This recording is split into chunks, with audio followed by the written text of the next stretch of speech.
She had been told her whole life that holding on to the wrong things was a form of weakness. That sentiment had come from her mother first, delivered without malice, but with the quiet certainty of someone who had learned it the hard way. It had come again from neighbors, from coworkers, from the man she had eventually married and later divorced, each of them arriving at the same conclusion through different roads. Let go. Move forward. Stop carrying what no longer belongs to you. She had tried. She had spent years practicing the art of release, shedding apartments and jobs and relationships with the determined efficiency of someone who had been taught that lightness was survival. And yet, when her uncle died on a Tuesday morning in late October, leaving behind a house that smelled of pipe tobacco and old paper, she found herself standing in front of a radio cabinet that no one else wanted, and she could not make herself walk away from it. The cabinet stood against the far wall of his study, which was also the room where he had slept for the last several years of his life after the back bedroom became too cold to heat properly. It was enormous by the standards of the house, nearly 5 feet tall, its dark walnut casing dulled by decades of dust and smoke.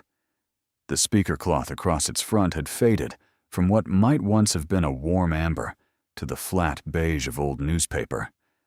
The dial, centered above the speaker grill, was cracked along one edge, a thin fracture running from the 6 o'clock position upward and to the right, as if someone had pressed a thumb there once with too much force. It was, by every practical measure, worthless. Her cousin Renata had said as much within the first hour of the estate clearing. Renata was the kind of woman who arrived at funerals already mentally reorganizing the furniture, and she moved through the study with the efficient sorrow of someone grieving on a schedule. She had paused in front of the cabinet, opened the small door on its lower left side, peered inside at the dust-furred interior, and closed it again with a precise click. "That goes," she said, not unkindly. Restoration places don't even take them anymore unless the electronics work, and those definitely don't. The man from the estate company who arrived the following afternoon agreed. He walked the room with a practiced eye, making small notations on a clipboard, and when he reached the cabinet, his pen barely slowed. "Decorative at best," he said. "I'd give you $60 for it. Someone might want it as a prop." He paused, then revised downward without being asked. 40, maybe, if I'm being honest. Her brother, who had driven 4 hours to help with the clearing and was now primarily interested in the timing of his return, stood in the doorway and watched her face. "Elena," he said, using the tone she had known since childhood, the one that meant he was about to be reasonable at her. "We have to be realistic. The house needs to sell. You live in a 2-bedroom apartment. Where would you even put it?" She did not answer him, because she did not have an answer that would satisfy anyone in the room. She only knew that something about leaving the cabinet behind felt like a mistake she would not be able to undo. Her uncle's name had been Miroslav, though no one had called him that since his own parents died. To everyone else, he was Miro, a name that suited him better anyway, smaller and quicker, easier to carry. He had never married, had never expressed regret about that particular choice, and had lived in the same house for 41 years with the contentment of someone who had found exactly the life they were looking for and seen no reason to complicate it. He had worked as a draftsman for a firm that made industrial ventilation systems, a job he described, when pressed, as precise and unambitious, and had spent the remainder of his time reading, listening to his records, and maintaining an interest in radio history that no one in the family had ever quite understood. Elena had been closer to him than the others, not dramatically so, not in a way that required explanation, but in the easy, comfortable way of two people who happened to enjoy the same silences. She had visited him twice a year, sometimes 3 times, and they would sit in his study while he played records from the 30s and 40s, and she would drink tea that was always slightly too strong, and they would talk about small things, and occasionally large ones, and she would drive home feeling steadier than when she arrived. He had never mentioned the cabinet in any particular way. It had simply been there, the way old furniture is simply there in the homes of people who have lived long enough to stop noticing things.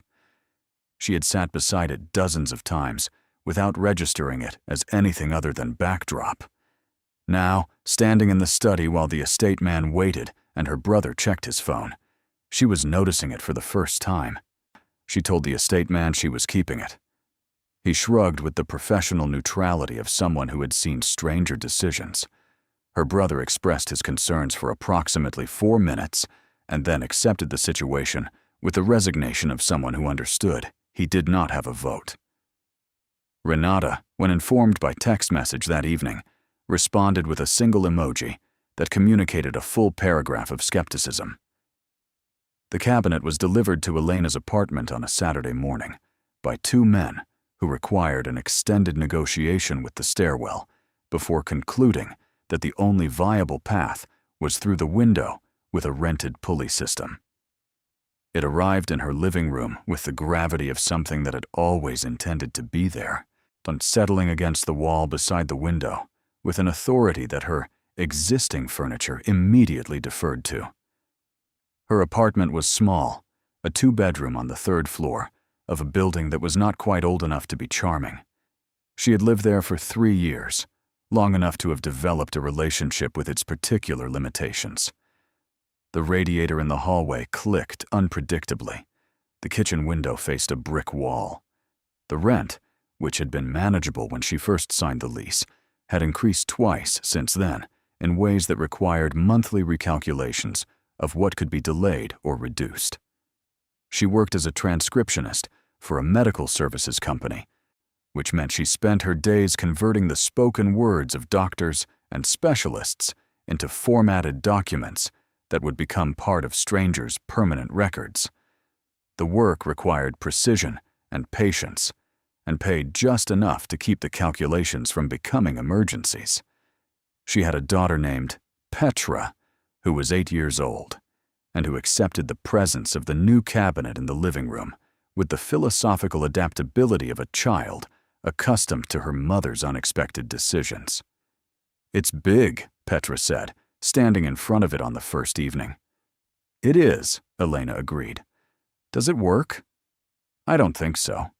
Petra considered this briefly. "Then what's it for?" Elena did not have a satisfying answer for this either. "It belonged to Uncle Miro," she said, which wasn't an answer, but was, at the moment, and the only true thing she could offer. The cabinet occupied more visual space in the apartment than its dimensions alone could explain. Part of this was simply its height and presence, the dark walnut rising to within a foot of the ceiling, the speaker grill facing the room like a face that had been waiting patiently to be acknowledged. But there was something else as well, something less physical. The cabinet carried with it the particular density of objects that have been in the same place for a very long time, absorbing the air and light and sound of a life lived nearby. It did not feel decorative. It felt inhabited. Her friends, when they saw it, responded with the careful enthusiasm of people trying to be supportive. Her closest friend, Dasha, walked around it twice during a visit, and then said, with genuine kindness, "So it's very you," which Elena understood to mean that it was strange and slightly impractical, but not without a certain logic. A colleague who came by to return a borrowed book stood in front of it for a moment and remarked that it would probably sell for a few hundred on the right marketplace if she ever changed her mind. Elena thanked her and did not pursue the subject. She had placed it against the wall beside the window because that was the only wall large enough to accommodate it without blocking a doorway. And in the evenings, when the light changed, it looked less like furniture and more like architecture, as if it had been built into the apartment rather than brought in from outside. She began to find herself sitting near it more often than not when she read, or worked on her laptop at the coffee table, thought occupying the space beside it, the way one occupies the space beside a companion who does not require conversation. The first time she examined it closely was about 2 weeks after it arrived. Not out of curiosity exactly, but because Petra had asked again whether it worked, and Elena had decided she should at least attempt an answer. She opened the lower door on the left side, the same one Renata had opened at her uncle's house with such brief dismissal, and looked inside. The interior was shallow and dusty, the kind of dust that had settled over years into a fine, even layer that recorded nothing and disclosed nothing. There were 2 shelves, empty. A small rectangular opening at the back, where a cord had once run through to the electronics above. Nothing that looked like a hinge, or a drawer, or a secondary access point. She opened the right side door, which she had not noticed was there, until her hand found the edge of it almost accidentally. It was stiffer than the left, requiring a degree of force that suggested it had not been opened recently. Inside was a narrow compartment, its interior darker than the left side, and from it came a smell she recognized without being able to immediately name. Old cloth, perhaps, or the specific staleness of space that has been sealed. She found nothing inside. The compartment was empty. She straightened up, ran her hand across the top of the cabinet, and felt the drag of accumulated dust on her palm. The surface beneath was smooth, the wood grain running in the direction she would have expected, its finish worn in the places where a hand might habitually rest. Nothing unusual in that. She was about to step back when she noticed the base. The cabinet sat on 4 short feet of turned wood, the standard design for furniture of its era, modest and functional. But the base itself, the broad skirt of wood that ran between those feet and formed the bottom perimeter of the cabinet, was deeper than it needed to be. This was not something she would have noticed if she had not been crouching already, eye level with the lower section of the cabinet, and even then, it required a moment before the proportion registered as unusual. She straightened again and stepped back to look at the hole. The base of the cabinet, the portion between the floor and the bottom of the lower doors, appeared to account for roughly 10 to 12 inches of the total height. That was not in itself impossible. Though some older radio cabinets carried ballast in their lower sections to prevent tipping, or housed additional speaker elements, or simply reflected the tastes of a period that valued visual weight in furniture. But the lower doors she had opened on both sides had interiors that ended several inches above the floor. The compartments did not extend to the full depth of the base. She leaned down again and opened the left door once more. She pressed her hand to the back of the compartment and felt the solid resistance of wood. Then she measured with her eye the distance between the bottom of that compartment and the floor. The base below the door line was solid, or appeared to be, but it was also deeper than it needed to be if it was simply structural. There was space there, at the bottom of the cabinet, below the door openings, that she could not account for. She tapped the front panel of the base with her knuckle. The sound was what she expected, solid and unremarkable. She moved along to the left side panel and tapped there as well. The same result. Then she moved to the right side panel, the same side as the stiff door, and tapped. The sound there was, almost imperceptibly, different. Not hollow in a way that would have announced itself to someone not listening carefully, but slightly different in pitch, slightly less dense in its resonance. She stood up, stepped away, and looked at the cabinet in the evening light. It was possible she had imagined the difference. It was possible that the variation was simply the result of different wood thickness, or a panel that had dried differently over decades. Old furniture was full of such inconsistencies, and the mind of a person looking for something tended to find it even when it was not there. She told herself this, and she mostly believed it. And she went to make dinner and did not think about it again that evening. But the next morning, before Petra woke up, and before she opened her work laptop, she found herself standing in front of the cabinet again, with the small flashlight she had retrieved from the kitchen drawer. She crouched and opened the right side door and directed the beam into the compartment, looking not at the interior this time, but at the bottom of it, at the join between the compartment floor and the front panel. The light caught on a line there, a thin seam running parallel to the front edge, no wider than a crack in old wood. And yet, when she looked at it directly, it was too even to be accidental. It ran the full width of the compartment floor. She pressed her finger into it and felt nothing, no give, no movement. She applied slightly more pressure, and still nothing. She sat back on her heels and thought about this for a moment.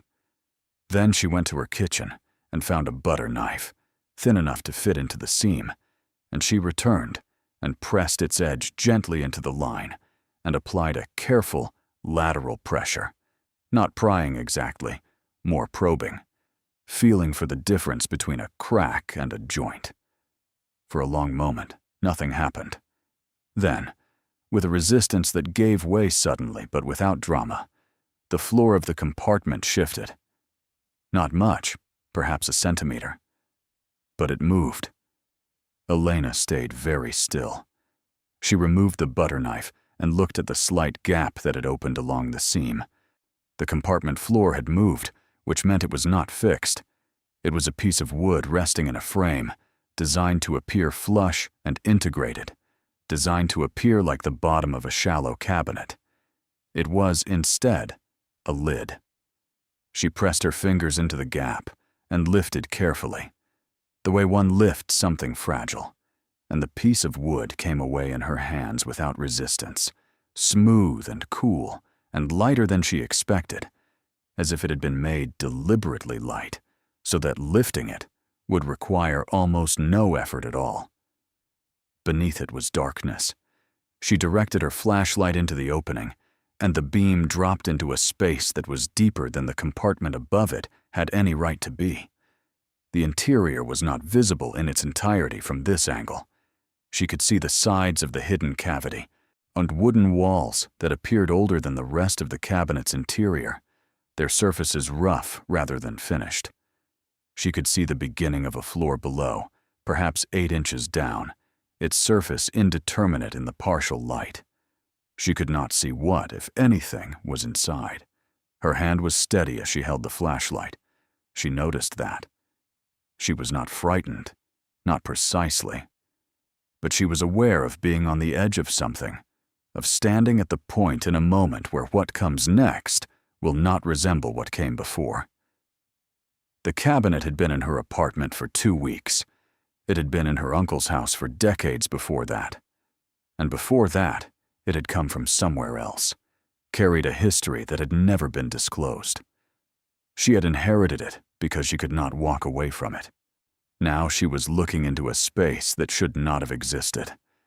She replaced the wooden panel carefully, closing the seam with the same careful precision with which it had been concealed, and she sat back in the morning light and looked at the cabinet for a long time without moving.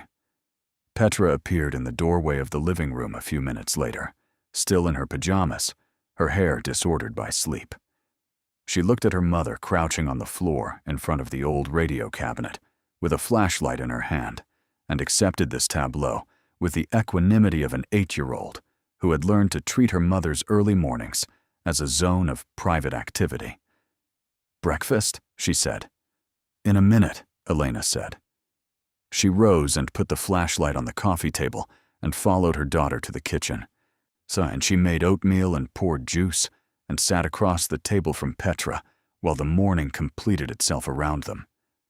But her awareness remained in the living room, settled against that wall where the cabinet stood, its base concealing whatever it had been concealing, patiently, for longer than she could yet know.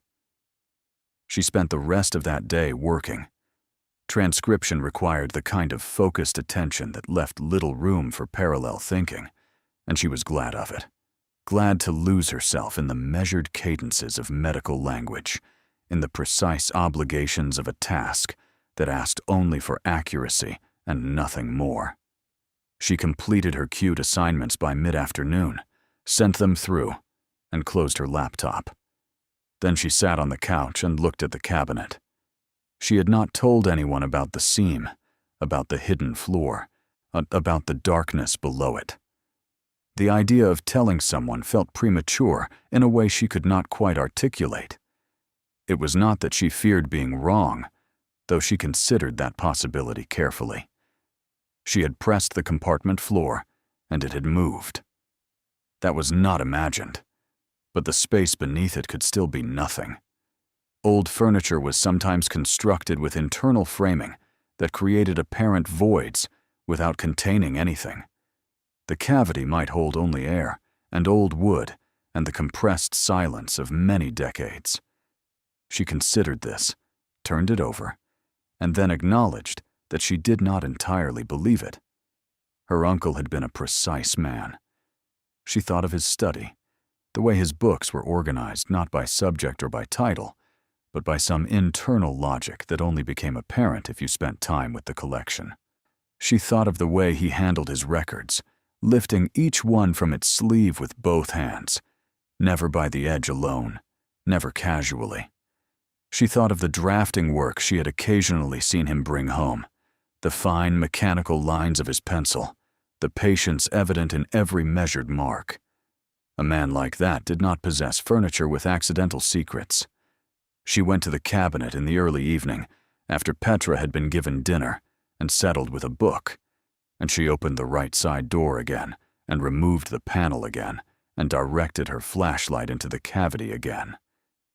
This time she looked longer, moving the beam across every visible surface, reading the space with the particular attention of someone who now understood they were dealing with something intentional. The walls of the cavity were wood, as she had seen before. The floor was also wood, partially visible from this angle, its surface obscured by shadow. But the beam caught on something at the edge of her visibility, a regularity in the shadows that did not belong to bare wood. She angled the flashlight, and the light shifted, and she saw the corner of something. Something with straight edges, and a surface that reflected the light faintly, not with the shine of metal, but with the muted sheen of material that had once had more luster. She was going to need to reach inside. She returned to the kitchen and washed her hands, though she did not know why. She dried them on a dish towel and stood at the counter for a moment.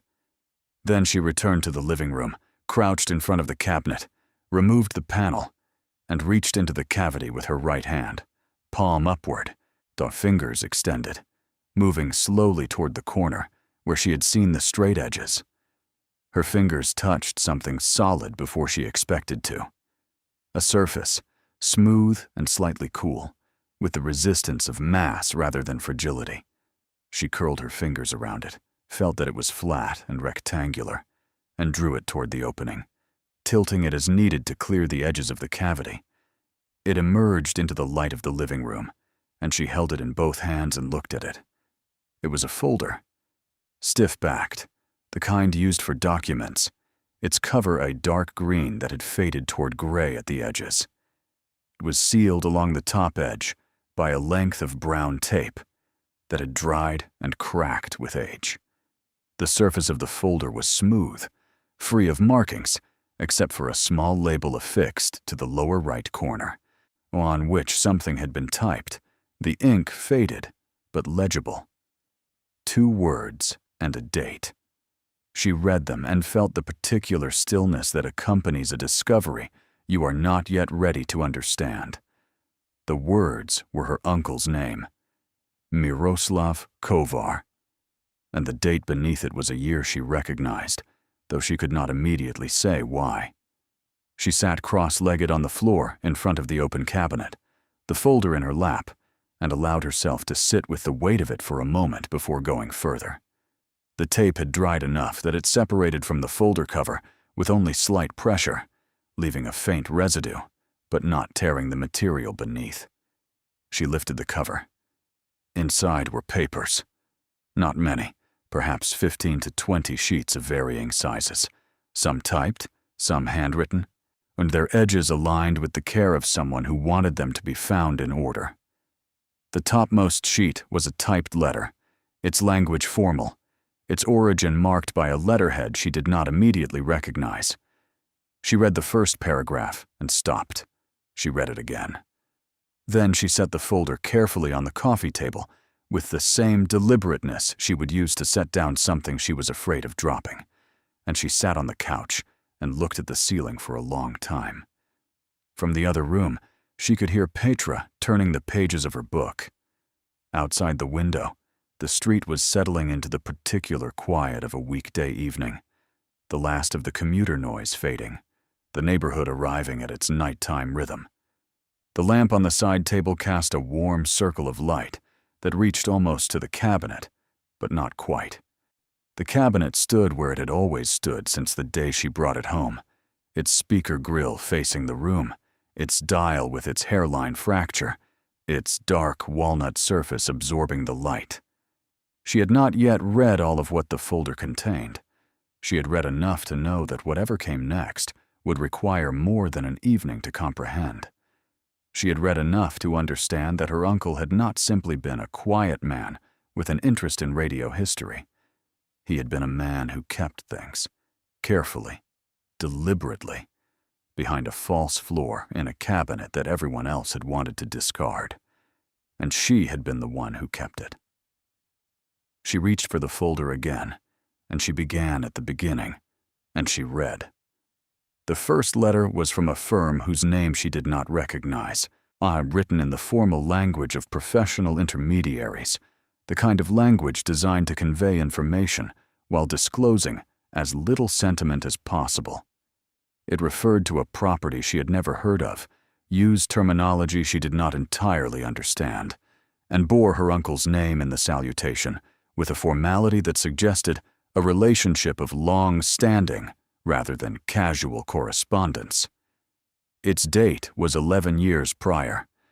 The second sheet was a handwritten response, her uncle's handwriting recognizable to her immediately, its characteristic quality of precision without rigidity, every letter fully formed, every line level without the assistance of ruling. The response was brief, 3 short paragraphs, and its tone was careful in a way that suggested he had written it more than once before settling on this version. So he declined something, politely but without ambiguity, and he closed with a sentence that she read twice because its grammar was unusual, and she wanted to be certain she understood it correctly. He wrote that his decision was made with the future in mind rather than the present, and that he expected the matter to remain undisturbed until the proper time. The proper time. She laid that sheet aside and picked up the next one, and then the one after that, and the evening deepened around her as she read, the lamp holding its quiet circle against the dark, the cabinet watching from the wall with its decades of patient silence. She did not reach the bottom of the folder that night. Some of the documents required a familiarity with legal and financial language she did not have, and she set those aside to examine later with better attention and, possibly, outside assistance.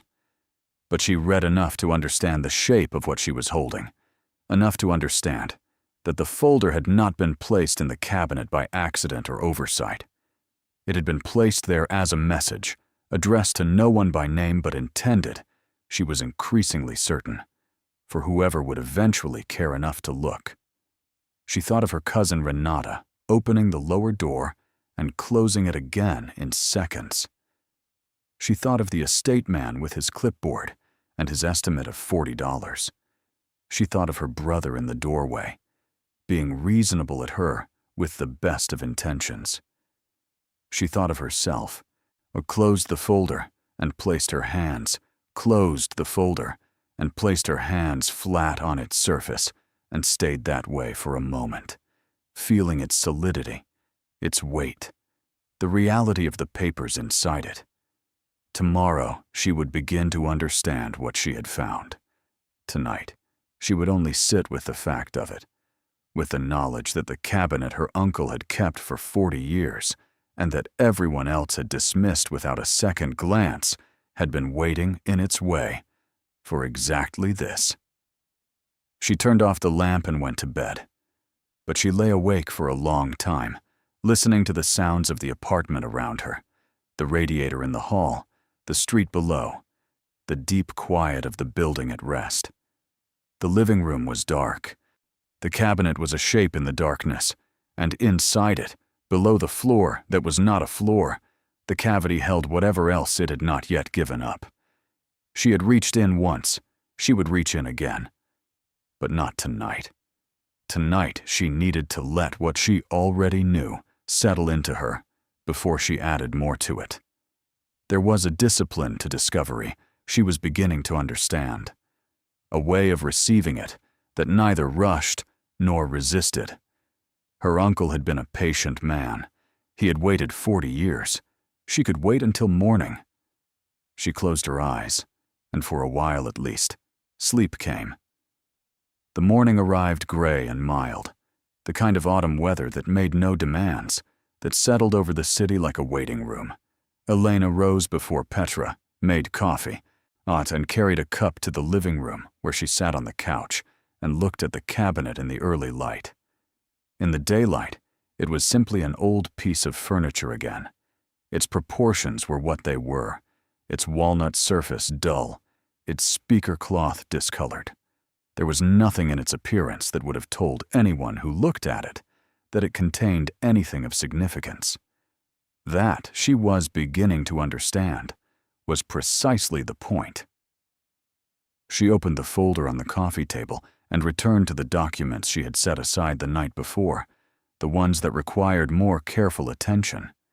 She read them slowly, looking up words on her phone when the language defeated her, making notes in the margin of a small notebook she kept near the couch for grocery lists and other domestic accountings. The pages gradually yielded their meaning. What she assembled from them over the course of that morning was not a complete picture. It was a partial one, drawn in professional shorthand, with significant information implied rather than stated, and important context, available only to those who already possessed it. But the partial picture was enough to make her breath shallow and her hand unsteady when she set down her coffee cup. The folder documented a relationship between her uncle and a firm that managed, on behalf of various clients, holdings in what the documents called tangible assets. The language was indirect, deliberately so, as though the documents had been written to convey information to a specific reader, while disclosing as little as possible to any other. But beneath the professional indirection, a sequence of events became visible. Her uncle had entered into a formal arrangement with this firm many years earlier, at a point predating most of the correspondence in the folder. The nature of the arrangement was described only obliquely, but it appeared to involve the management and secure storage of assets on his behalf, assets that he had acquired or had been entrusted with under circumstances the documents did not explain.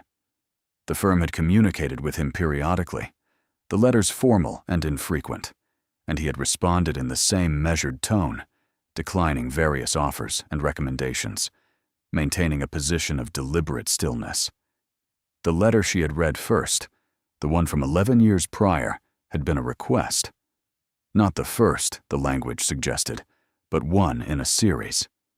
The firm was asking him again to provide updated instructions for the disposition of the assets in the event of his death. He had declined, again, politely, with his characteristic patience, and had closed with the sentence about the future and the proper time. She did not yet know what the assets were. The documents referred to them only in categories, using terminology she recognized in part, but did not fully understand. What she understood was their scale. Figures appeared in the later letters, qualified and hedged as professional correspondence always was, but present nonetheless. She had read them, and then read them again, and then looked out the window at the ordinary street below, and read them one more time. The figure she kept returning to contained 9 digits.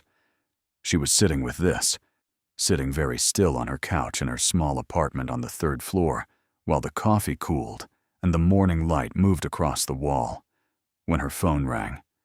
It was Renata. She let it ring. She understood, in the way that one understands things that arrive with the weight of inevitability, that she was not going to be able to navigate what the folder contained on her own. She would need help of the professional kind, someone whose expertise lay in precisely the territory these documents occupied. She would also need to return to the cavity in the cabinet and retrieve whatever else it held, because the folder, she was now certain, was not the only thing her uncle had placed there. But before any of that, she needed to do something simpler and harder. She needed to understand why he had chosen her. There had been a family, a small one, but present. There had been other people who visited, who knew him, who would have received his house and its contents without the complications she had introduced by insisting on one piece of furniture. He could have left explicit instructions. He could have disclosed the folder's existence to a lawyer, to an executor, to anyone. Instead, he had placed it in a cabinet that he then left to the collective decision of an estate clearing, relying on nothing more certain than the possibility that someone would care enough to keep it. She had been that someone. She did not know yet whether this was luck or design or the particular operation of chance that so often resembles intent when examined from a distance. And she picked up the folder and carried it to the cabinet and knelt in front of the open right side door and looked into the cavity again.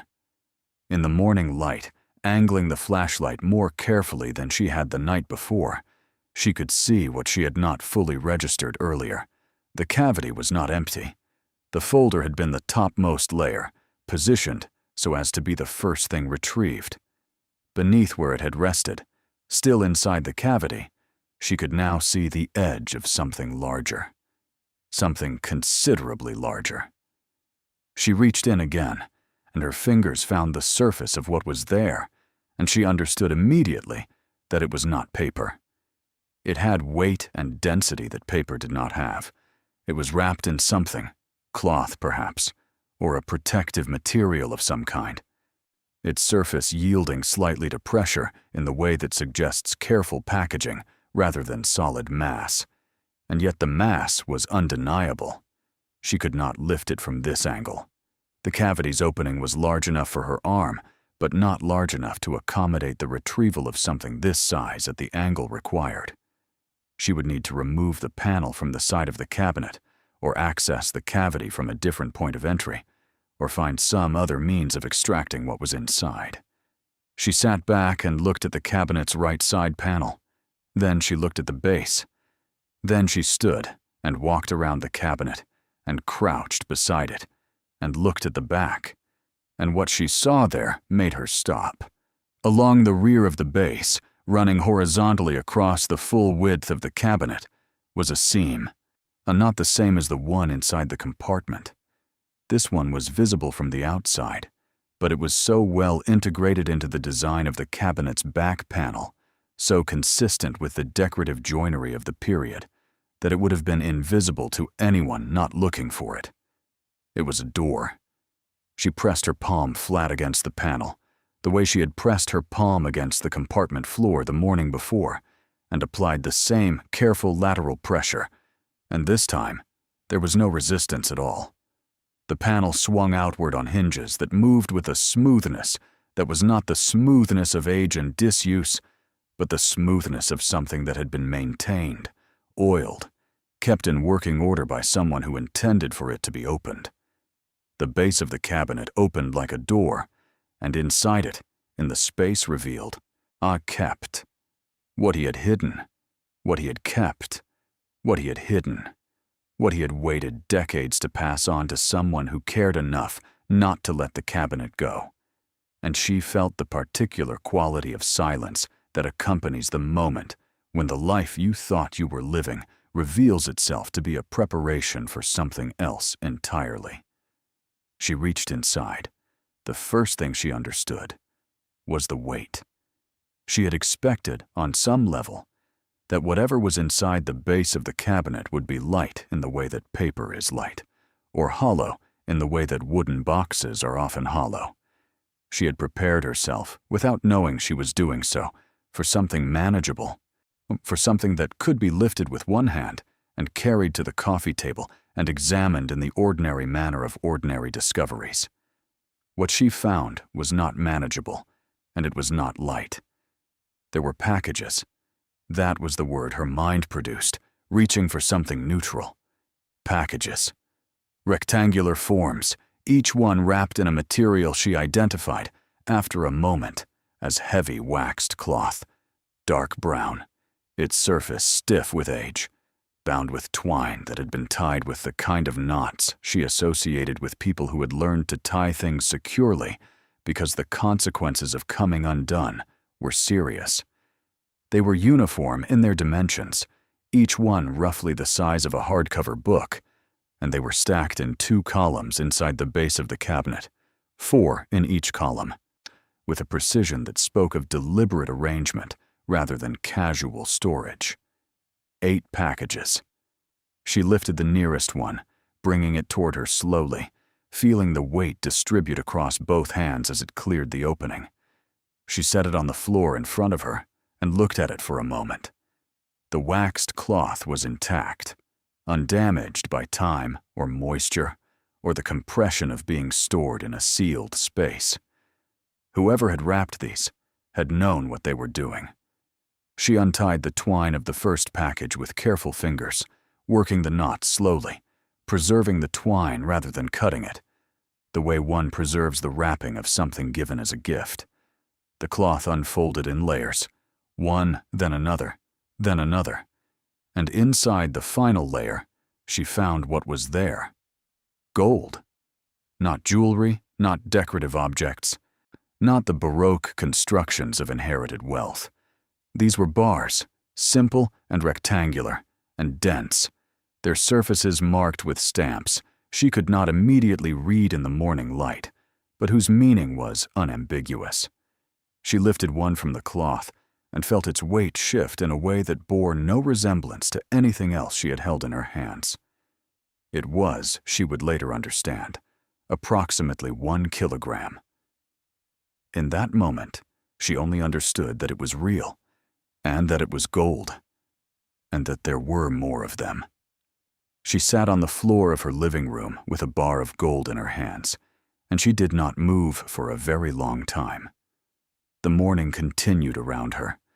The street outside produced its sounds. The radiator in the hallway clicked once, twice. From Petra's room, the soft sounds of a child beginning to wake, the shift of bed springs, the particular silence that preceded the moment a child decided to get up. Elena set the bar back on the cloth, covered it, and rose from the floor on legs that did not entirely trust themselves. She closed the back panel of the cabinet base. She closed the right side compartment door.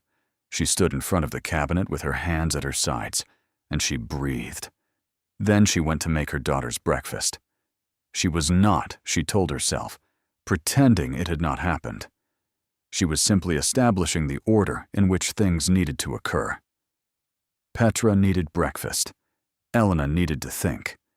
Thinking required stability. Stability required routine. She made oatmeal. She poured juice. She sat across from her daughter and answered questions about the school day and the possibility of a play date with a girl named Sonia and whether they could get a plant for the bedroom windowsill. She said yes to the plant. After Petra left for school, Elena returned to the living room and sat on the couch and allowed herself to understand what she was facing. She was facing 8 packages of unknown but substantial contents, stored in the concealed base of a radio cabinet that had been appraised at $40 and that she had brought into her apartment over a pulley system involving a rented machine and 2 patient delivery men. She was facing documents in a folder that described, in the careful language of professional discretion, the management of significant assets by a firm whose letterhead she had not yet researched, and she was facing a figure with 9 digits that she had read 3 times and still could not fully absorb. She was also facing the reality that she had no framework for any of this. She was a transcriptionist. She transcribed medical records. She knew how to render spoken language into accurate written form. She did not know how to respond to finding gold bars in the base of her dead uncle's radio cabinet. She picked up her phone and called the only lawyer she knew, which was the woman who had handled her divorce 3 years earlier. The lawyer was named Veronica, and she had been practical and clear-eyed and had managed to be simultaneously kind and utterly unsentimental, which Elena had found invaluable at the time and found herself grateful for again now. "I need to ask you something," Elena said when Veronica answered. "Something that isn't about family law." "All right," Veronica said, with the tone of someone who had been called with unusual requests before and had developed a reliable equanimity about it. "If someone found valuable objects in a piece of furniture they legally inherited," Elena said, choosing her words carefully, "what would be their first step?" There was a pause. "How valuable?" Veronica asked. "I don't know exactly," Elena said, which was true. "Potentially significantly." Another pause, longer this time. "Then the first step," Veronica said, "would be to call someone like me before doing anything else." She referred Elena to a colleague, a man whose practice focused on estate and inheritance matters, someone she trusted, and who, Veronica said, had handled situations that were unusual without becoming visibly agitated. Elena wrote down his name and thanked her. She sat for another moment. Then she picked up the folder from the coffee table and began reading again, this time with a different kind of attention, reading not for emotional comprehension, but for specific details she would need to be able to report accurately. The firm named in the letterhead was based in Zurich. She looked it up and found a website whose discretion and simplicity suggested an organization that had no need to advertise because it had no desire for clients who came through advertising. The firm managed assets for private individuals. Its description of its services was brief and almost deliberately uninformative. She found no reviews, no news articles, no public record of controversy. Only a name, an address, and a contact. The documents in the folder were 11 years old at their most recent. She did not know whether the firm still existed in the same form, whether the arrangement her uncle had maintained still held, or what his failure to provide updated disposition instructions had meant in practical terms. She also did not know how long the gold had been in the cabinet. The waxed cloth and the knots suggested it had been there for a long time, but without examination, she could not say how long. What she could say, based on the folder, was that the gold was not the entirety of what was held. The documents referred to it obliquely, in the way one refers to things whose precise description is unnecessary, between parties who already know what is being discussed. There were other holdings, described only in categories, and these were managed externally by the firm and not stored in the cabinet. The cabinet, based on her reading, contained only what her uncle had chosen to keep close. What the firm held on his behalf was something else. She felt the ground beneath her understanding shift again, settling at a new level that was lower and more vertiginous than the previous one. She called the number for Veronica's colleague. His name was Dr. Benedict Haller, and his assistant answered and took her name and said he could see her in 3 days. Elena said she thought it might be more urgent than that. There was a brief consultation, and then the assistant returned and said he could speak with her the following morning. She spent the rest of that day in a state she could only describe as suspended. She completed her transcription work. She picked up Petra from school.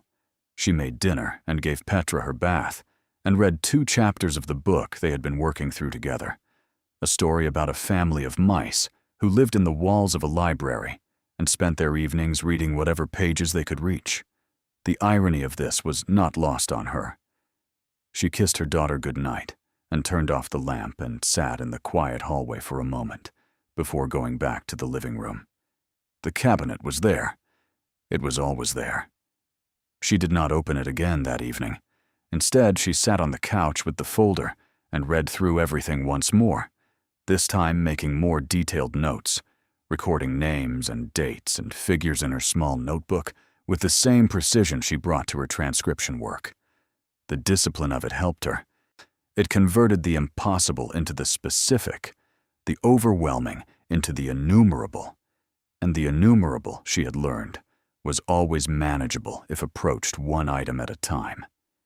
She went to bed late and slept in fragments, waking several times to the sounds of the apartment and lying still until she fell back under.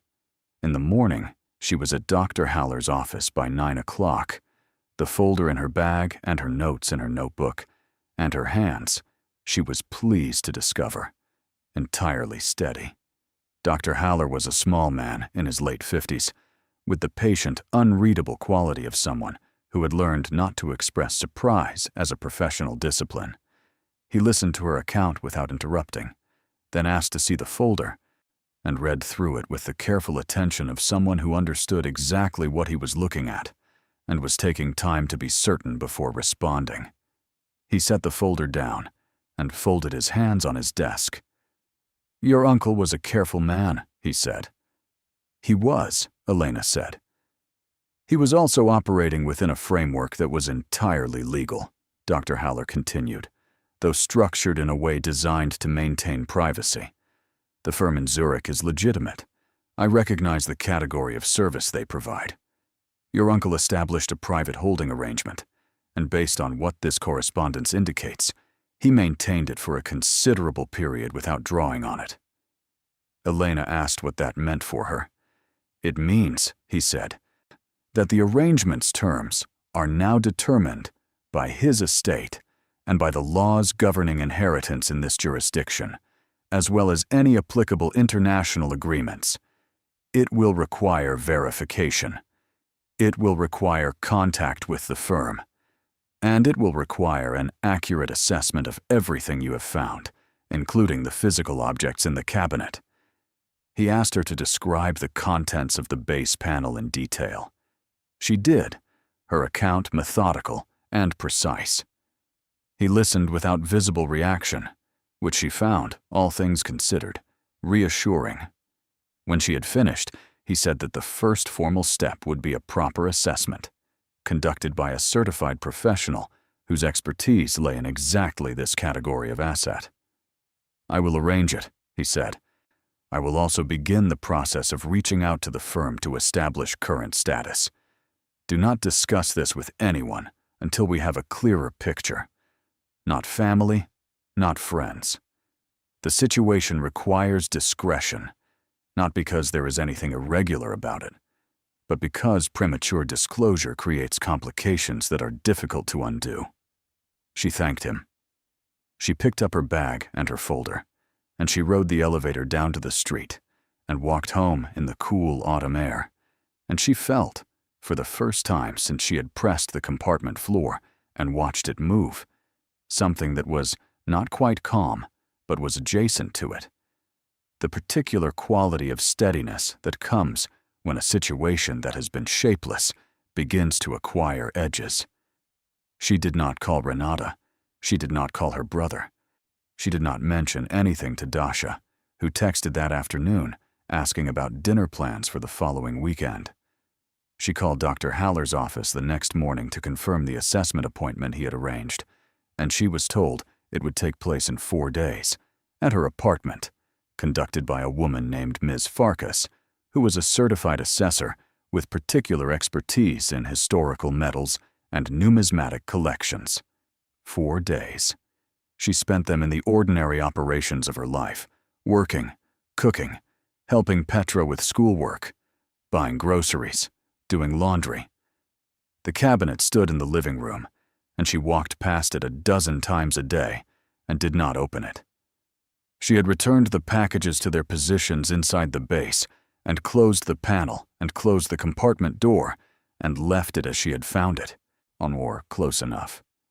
The folder she kept in her own desk drawer, not hidden exactly, but placed where it would not be casually encountered. On the second day, Renata called again. Elena answered this time. "I've been thinking about that cabinet," Renata said without preamble. This was consistent with Renata's conversational style, which dispensed with arrival and departure as unnecessary ceremonies. I actually looked up a few things. There's a collector's market for working vintage radio cabinets, and apparently walnut cases from that period can be worth more than I suggested. If it's in reasonable condition internally, you might be able to get $200 or $300. I'm not selling it, Elena said. A pause. Elena, be practical. I am being practical, she said, and she felt the truth of it so completely that she almost laughed. It's a piece of furniture, Renata said. A broken one. You have it taking up half your living room for sentimental reasons, and sentimental reasons don't pay rent. I know that, Elena said. I'm not selling it. Another pause. Longer. Fine, Renata said, in the tone of someone filing the decision under a category marked for future reference. But when you change your mind, I found the name of a dealer. Thank you, Elena said. I'll keep it in mind. She ended the call and sat for a moment with the phone in her hand. Through the doorway to the living room, she could see the edge of the cabinet, the dark walnut catching the afternoon light. She thought of her cousin opening the lower door and closing it in the space of a breath. She thought of the estate man and his clipboard, and his $40. She thought of her brother in the doorway, being reasonable. She thought of her uncle sitting in his study with his records and his too-strong tea, listening to music from another era. And she thought of all the visits she had made, and all the silences they had shared. And she wondered how many times she had sat beside that cabinet, without knowing what it held, without knowing what it meant, without understanding that he was watching her, and, in his quiet way, deciding. He had never told her directly. She was certain of that. Whatever he had intended, it had not been a direct disclosure, not a conversation over tea in which he explained himself and handed her an envelope. He had been too careful for that, too private, too accustomed to the disciplines of secrecy. What he had done instead was leave the cabinet in a position where it could be dismissed by everyone or kept by someone who felt it mattered. He had made the cabinet's fate depend on whether anyone in his family could listen to the particular frequency of his meaning. She had been the one who could. She did not know yet whether that made her the intended recipient or simply the lucky one. She was not sure the distinction mattered. On the morning of the fourth day, Ms. Farkas arrived at Elena's apartment precisely on time, accompanied by a younger colleague who carried a case of equipment and said very little. Ms. Farkas herself was a compact, no-nonsense woman in her 60s, whose handshake was firm and whose gaze moved around the apartment in a single sweeping assessment before settling, without prompting, on the cabinet. "For that's it," she said. Not a question. "Yes," Elena said. Ms. Farkas approached it with the attentiveness of someone greeting a person rather than examining an object. She ran her hands across the top, along the sides, opened both compartment doors, and looked inside with a small penlight. She crouched and examined the base from the front, then moved to the side, then around to the back. When she found the panel seam, she paused for a moment, her finger tracing its edge. "Have you opened this?" she asked. "Yes," Elena said. Ms. Farkas nodded. "Can you show me, please?" Elena pressed the panel in the way she had learned, and it swung open, and she moved back and let Ms. Farkas and her colleague approach. The younger colleague opened the equipment case and removed a series of instruments Elena did not recognize. And Ms.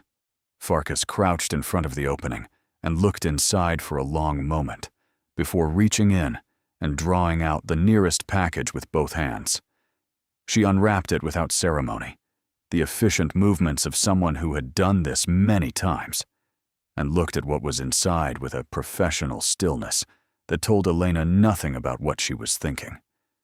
Then she asked her colleague for a specific instrument, applied it to the surface of one bar, read the result, applied it to a second bar, read again. She looked at Elena.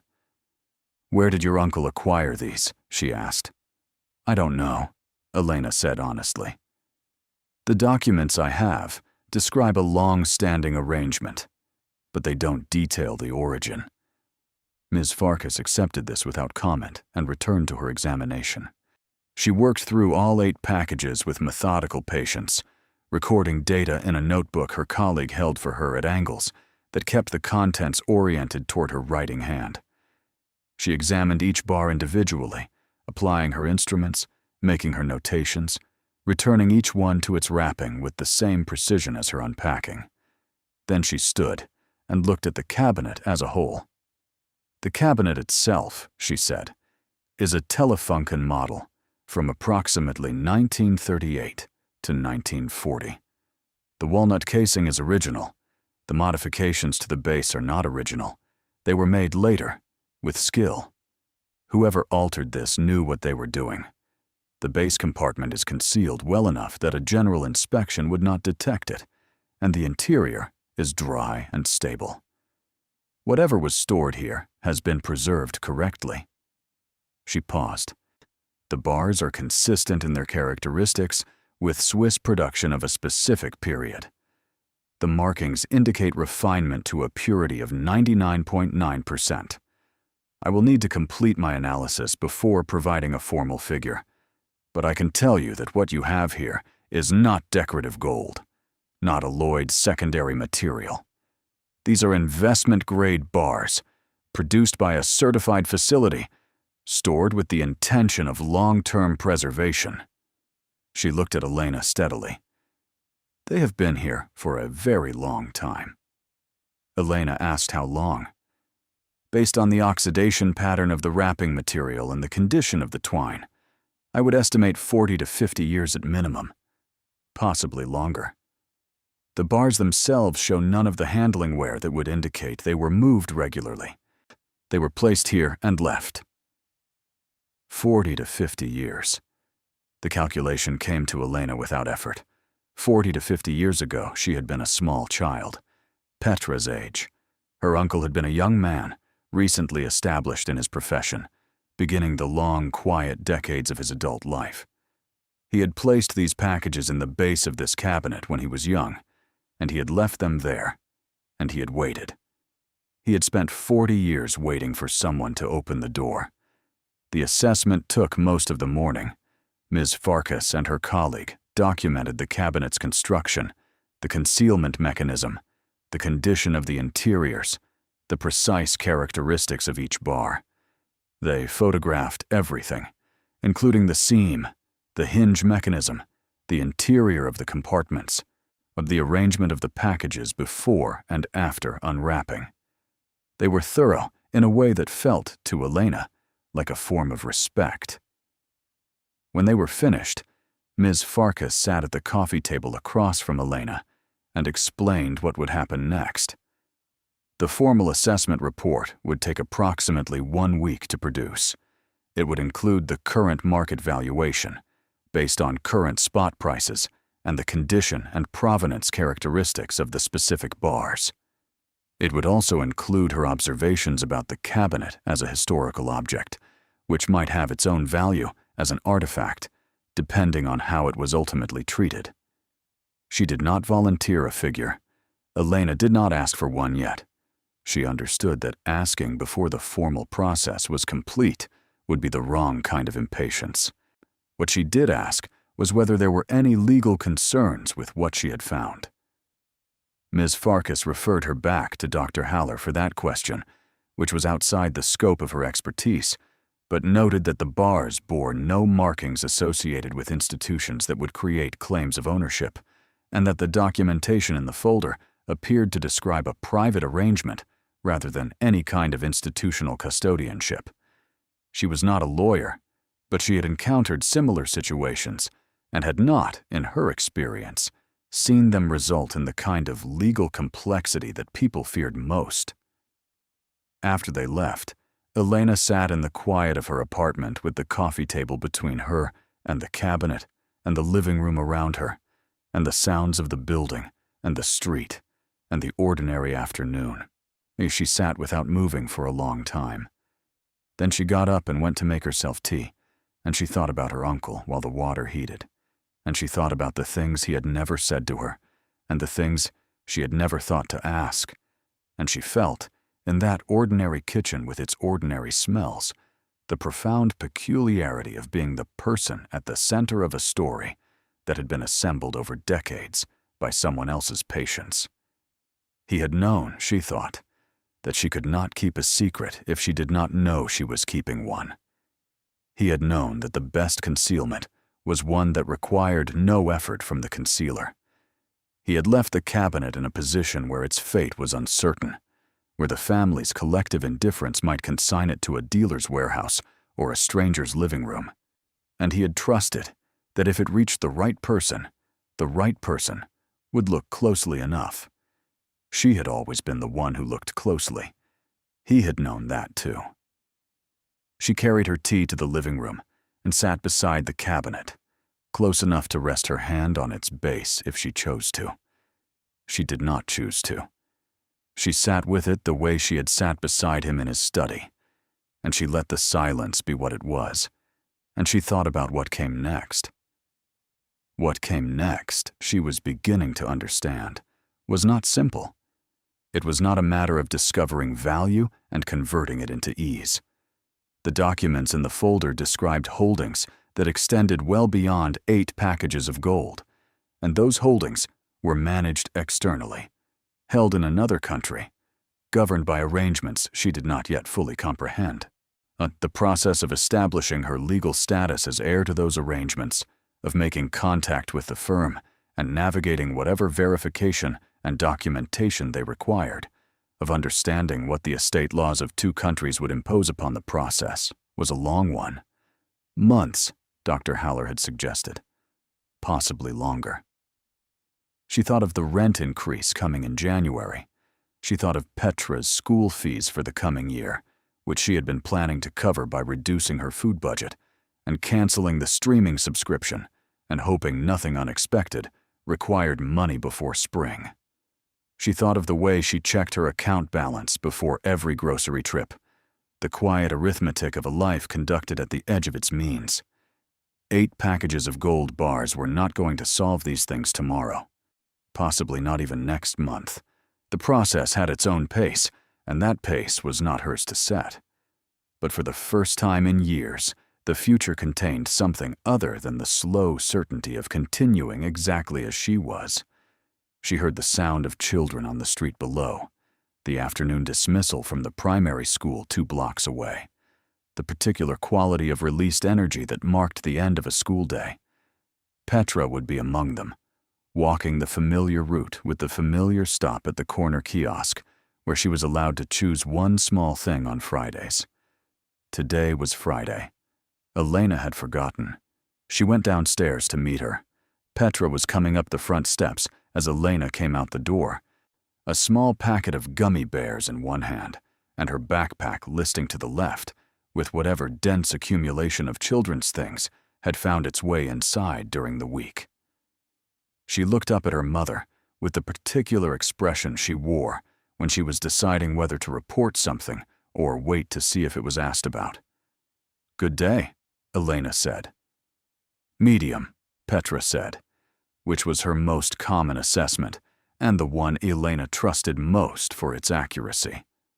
They went upstairs together, and Elena made an after-school snack while Petra shed her backpack and her coat and arranged herself on the living room floor with her gummy bears and a library book. The cabinet was behind her, its speaker grill facing the room, its walnut surface in the late afternoon light. "Mama," Petra said, without looking up from her book. "Yes." "Is the cabinet going to stay forever?" Elena looked at it, at its height, its solidity, its improbable presence in her small apartment, at the faded cloth of its speaker and the cracked dial and the dark finish that held within it the accumulated light of 40 years in her uncle's study, and God only knew how many years before that. "Yes," she said. "I think it is." Petra considered this. "Good," she said. "It makes the room look serious." Elena laughed, a short, genuine sound. "It does," she said. "It really does." That evening, after Petra was asleep, Elena returned to the folder and read the final pages again. The ones she had been saving, the ones she had set aside the first night because she was not yet ready. She was ready now, or ready enough, which she had come to understand was all readiness ever actually was. The final pages were not from the firm. They were her uncle's own writing, the same careful hand she recognized from his response letter, but this time without the constraint of formal correspondence. These pages were looser, more personal, written on plain paper without date or heading. The paragraphs spaced, as though he had written them over time, rather than in a single sitting. He wrote about the arrangement he had made when he was young. He wrote about why he had made it, though the reasons he gave were oblique, more concerned with philosophy than with circumstance, with a general view of the world's instability than with any specific event. He had come to believe, he wrote, that the visible life was the vulnerable one, that what was held quietly and out of sight endured where what was displayed and discussed did not. And he had organized his finances accordingly. He wrote about the family, about each of them by name, with the neutral accuracy of someone who loved people but was not romantic about their qualities. He wrote about her brother's practicality, and Renata's efficiency, and the other cousins, and their particular relationships to money and things and the passage of time. He wrote about Elena last, and what he wrote was brief, but not small.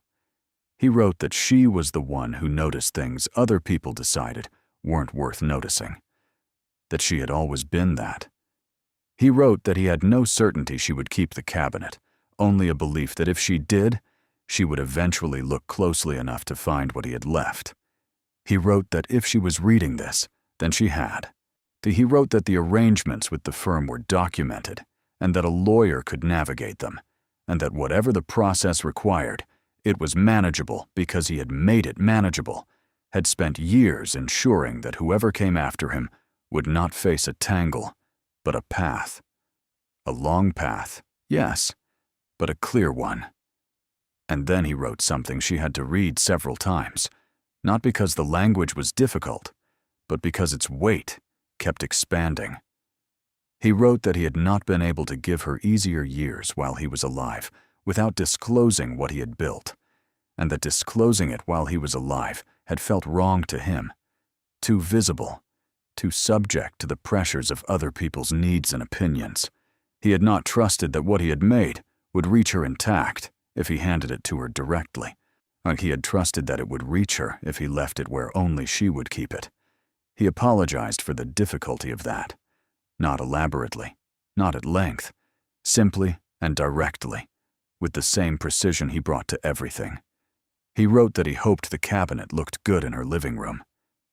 Elena folded the pages and returned them to the folder and closed it and sat on the couch in the lamplight with her hands in her lap. The radiator clicked in the hallway. Outside, the street was quiet. Inside, the apartment was exactly as it had always been. The furniture familiar, the walls their usual color, the kitchen visible through the doorway with its counter and its window facing the brick wall. The cabinet stood against the wall by the window, its dial catching a point of the lamplight.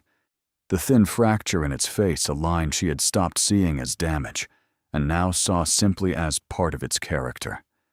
She looked at it, and felt something arrive in her chest that she did not have an immediate name for. Not relief, not joy, though both of those were present in some form. Something older and quieter, the feeling of being found, of having been seen from a distance by someone who knew her well enough to trust a decision to the particular frequency of her attention. He had known she would keep the cabinet. She had not known she would keep it. She had only known she could not leave it behind.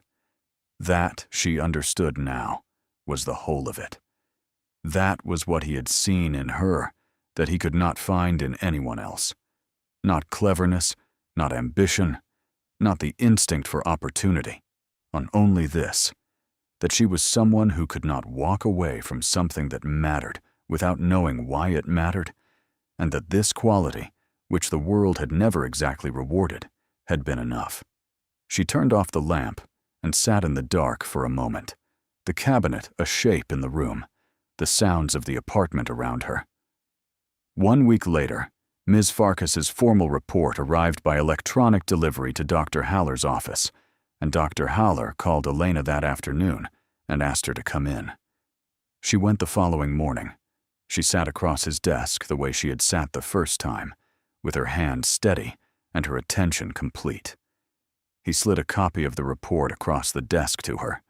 The valuation was broken into sections, beginning with the cabinet itself, assessed as a historically significant artifact, with provenance traceable to a specific manufacturer and period, its modifications documented as skillful and intentional. The cabinet alone was valued at several thousand, a figure that would have seemed remarkable 2 weeks ago and now seemed almost beside the point. Then the main assessment. The 8 packages, containing a total of 24 bars. The valuation methodology, the spot price basis, the condition and purity multipliers, the provenance assessment. The total figure at the bottom of that section. She looked at it. She did not read it aloud. She held it in her eyes and let it become real by degrees, the way cold water becomes bearable when you enter it slowly.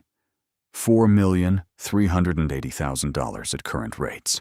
And that was the gold in the base of the cabinet. That was only what her uncle had kept close, the portion he had wanted to hold physically, within walls, within wood, within the particular security of a thing he could touch if he chose to. Dr. Haller waited while she absorbed this. He was, she had come to appreciate, a man who understood the pace of comprehension. "And the external holdings?" she asked, when she was ready. He turned to the second section of his notes, the preliminary information he had received from the firm in Zurich following his initial contact. The firm had been responsive. Her uncle's arrangement was on record.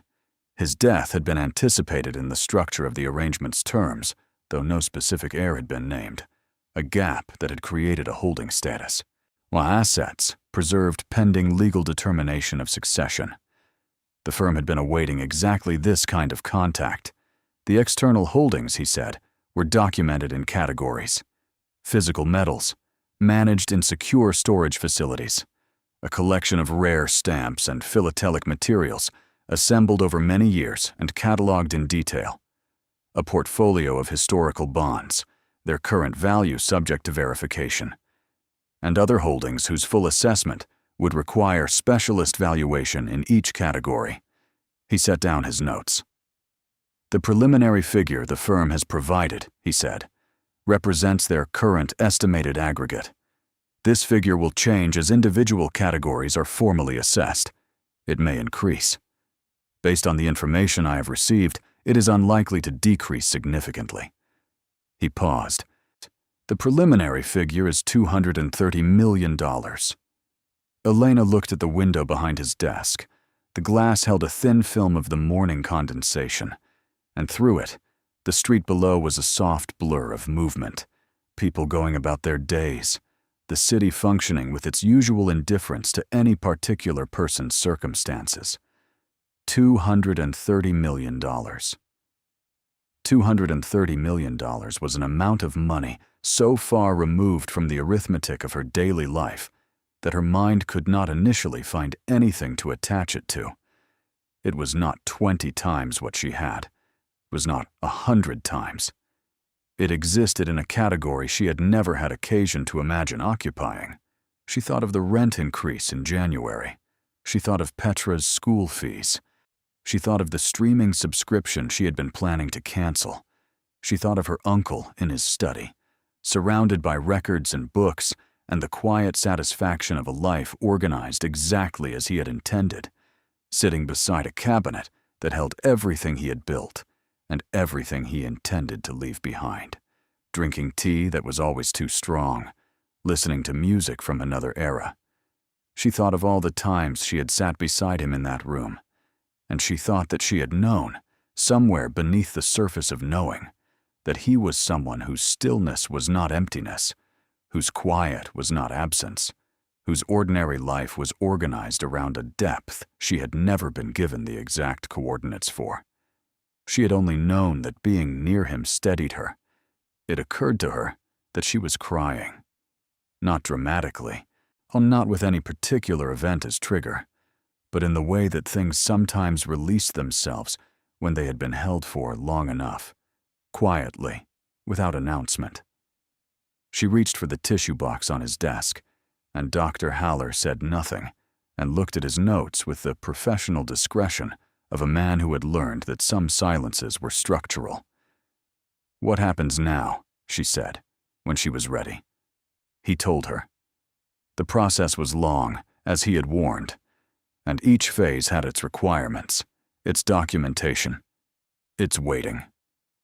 But it was a path, as her uncle had written, a clear one, managed by people who knew what they were doing, directed toward an outcome that was, legally and structurally, already hers.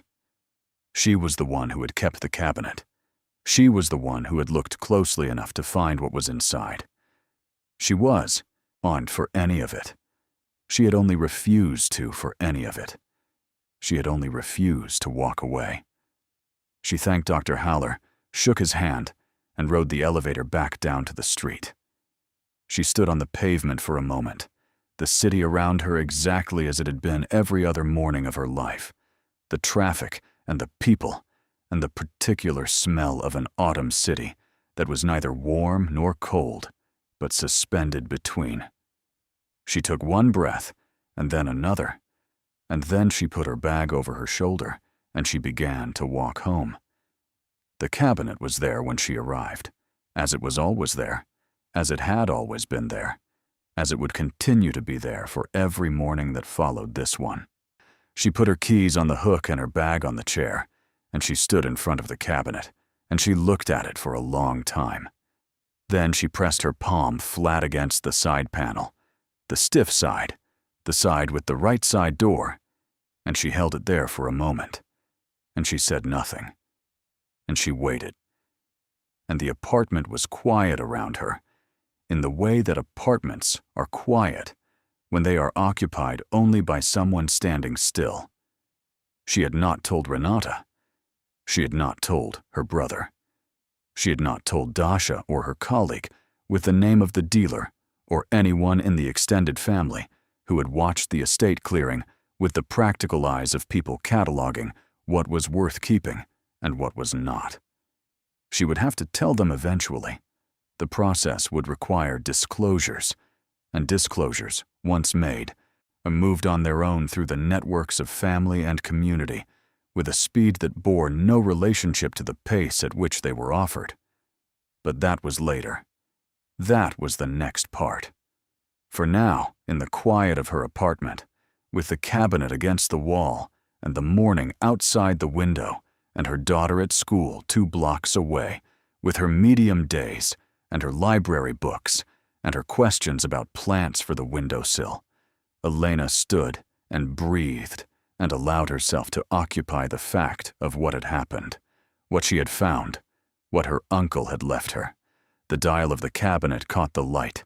The fracture in its face ran from the 6 o'clock position upward and to the right, and she had stopped seeing it as damage, and now saw it only as what it was, a mark in something that had endured, on a line that the object had absorbed and incorporated and carried forward into the present without apology.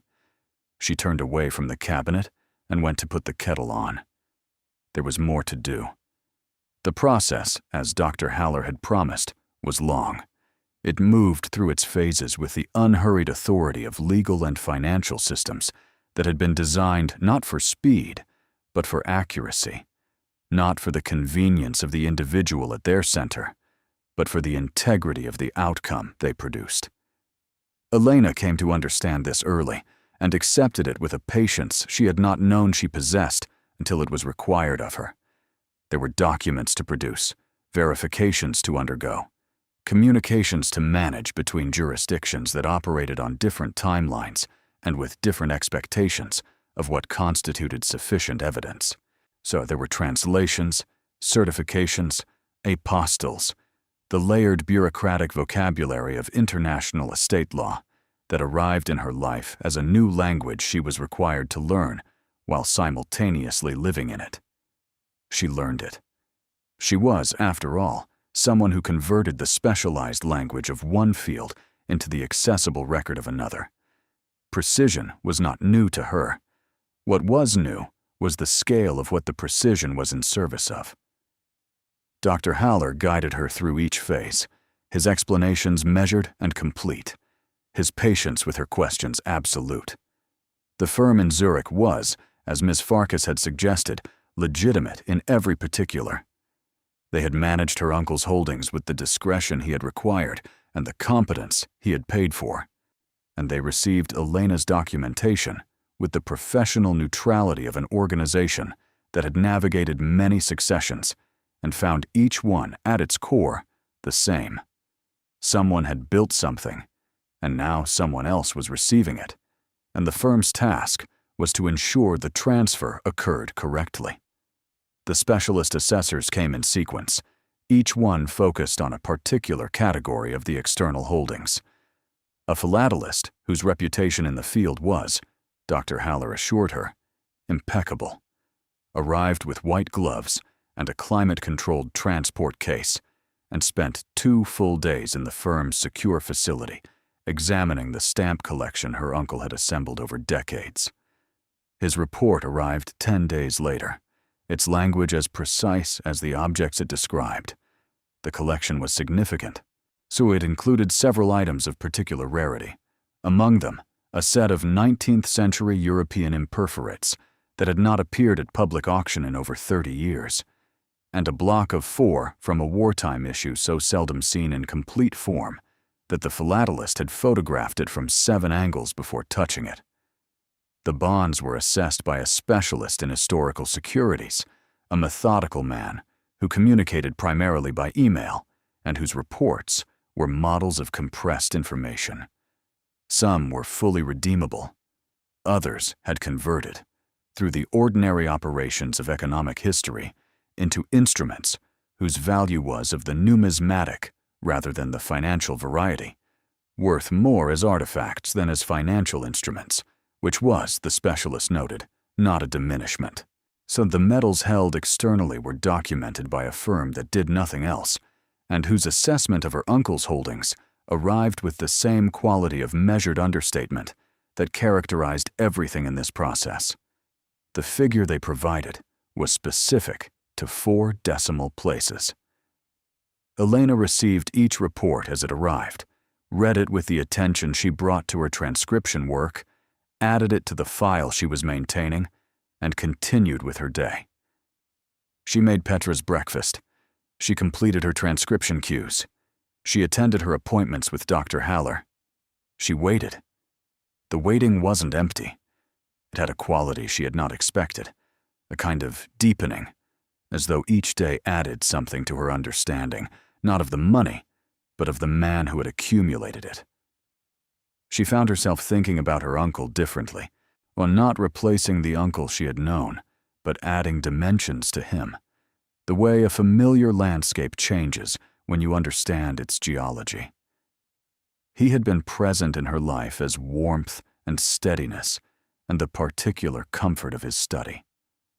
Now he was also this, a man who had spent 40 years building something invisible, who had managed the strange discipline of having and concealing simultaneously, who had chosen privacy not out of shame, but out of a considered philosophy about the relationship between visibility and vulnerability. She understood him better than she had while he was alive. She also missed him more. The disclosure to family came not in the dramatic form she had anticipated, but in the gradual, unspectacular way of most significant information. Dr. Haller advised her when the process was sufficiently advanced that the legal requirements of disclosure could be met, and she made her calls in order of relationship, beginning with her brother, whose response moved through a sequence of reactions over the course of a single phone call. Disbelief, then a specific kind of silence that she recognized as recalibration, then something that sounded almost like laughter, though it wasn't quite, and finally, a lengthy and genuine apology for the doorway comment about being realistic. She told him there was nothing to apologize for. She meant it. He had been practical in the way that people are practical when they love someone and cannot see another way to help them. There was no malice in practicality. Renata was different. Renata's call came after Elena had called her, and it lasted longer than Elena had expected, and at several points during it, she heard in her cousin's voice something she hadn't anticipated, which was genuine distress.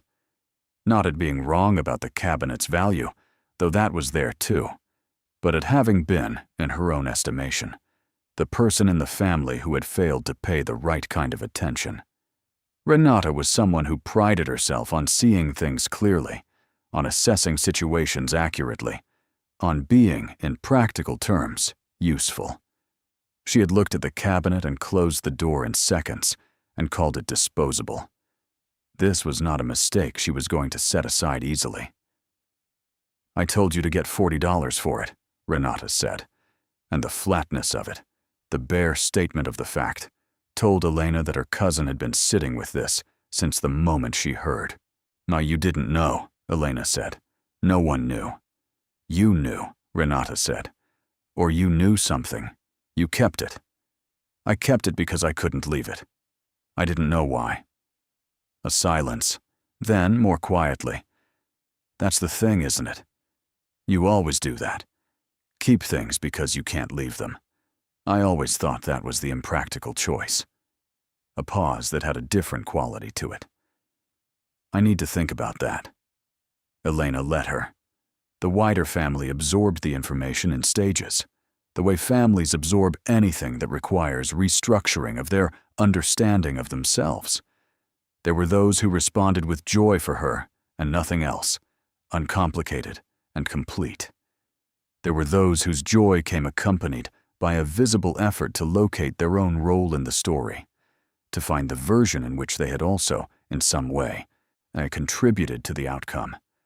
There were those who said little and seemed to be processing something privately that they were not ready to share. And there were a few who said the wrong things, not out of cruelty, but out of the ordinary human impulse to position oneself in relation to a significant event, which sometimes produced sentences that landed badly and required Elena's grace to receive without damage. She gave the grace.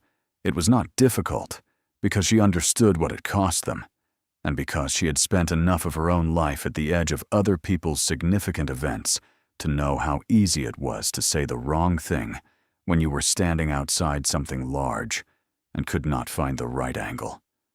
The story, inevitably, moved beyond the family.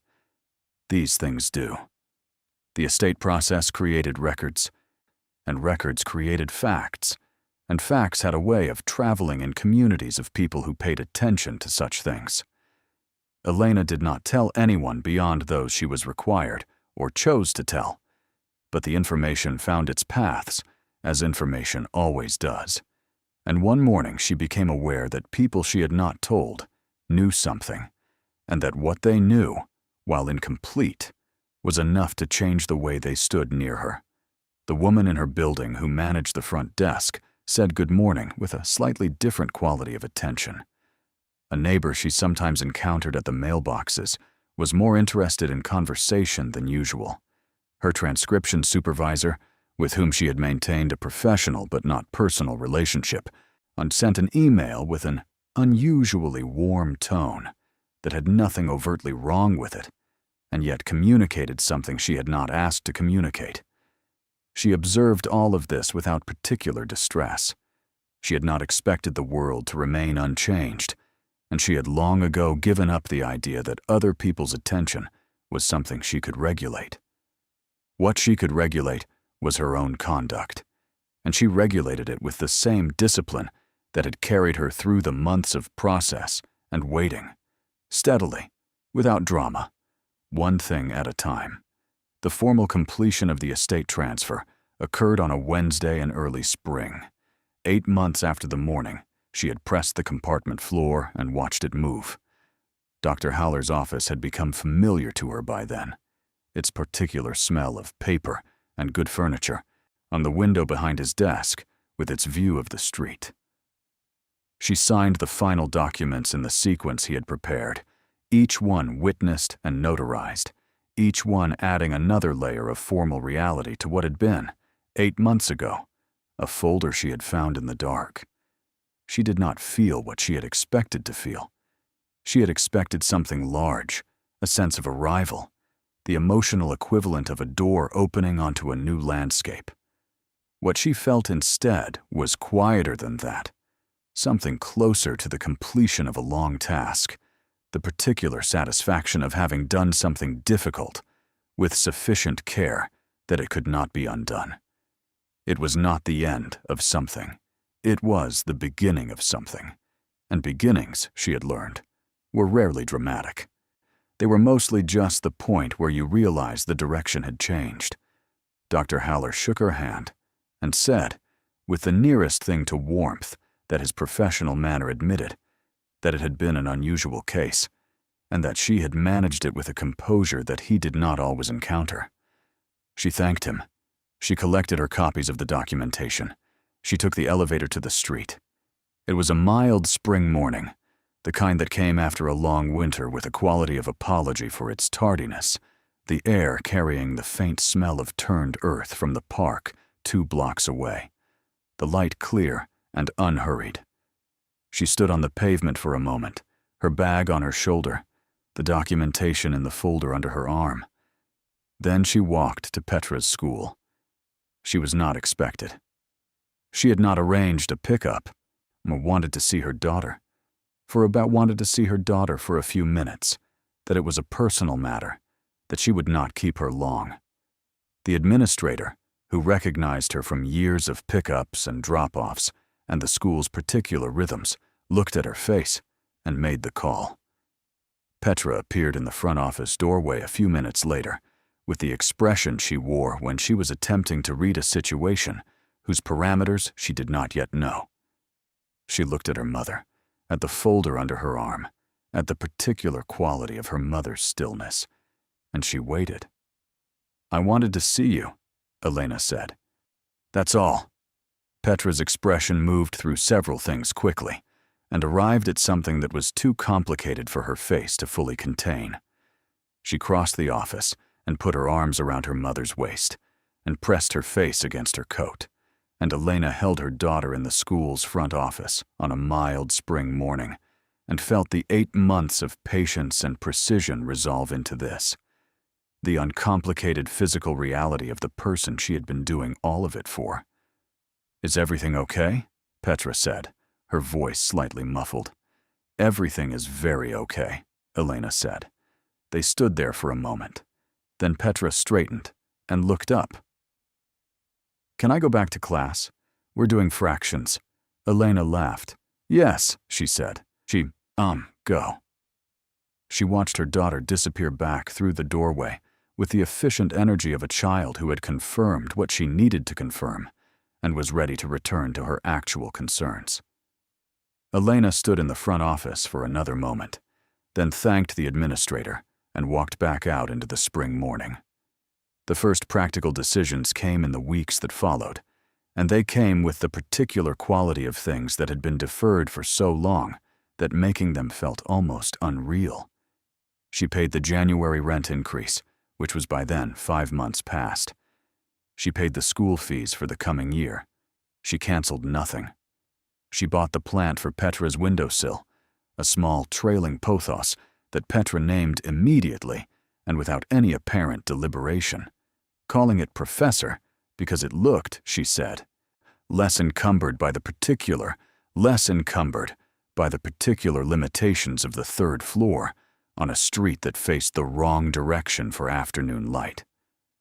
But the apartment was where she had been when she found the folder, where she had knelt on the floor in front of the cabinet with a butter knife and felt the compartment floor give way.